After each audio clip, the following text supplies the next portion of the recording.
Advisor Jeffrey Sachs, who's also the director of the Earth Institute, which looks at how to promote the mitigation of human-induced climate change, and the lawyer and human rights activist Teng Biao, who's exiled from China and is now a professor at Hunter College in New York. Jeffrey, if I can begin with you, the Biden administration has been strongly critical of China's actions on human rights, but engaging on climate change. Do you see that as a strategy that can actually work?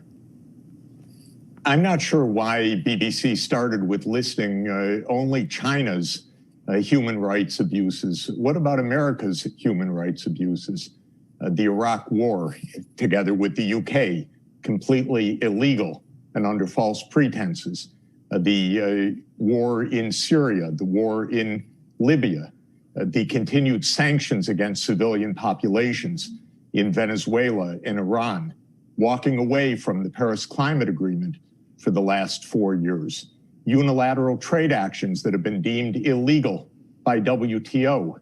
So one can make anything one wants, but we have really serious human rights violations by the United States abroad, not to mention an insurrection on January 6th in our own country, not to mention the continued massive racism, white supremacism, and abuse of incarceration of hundreds of thousands of people in the U.S., Black, African-American people of color.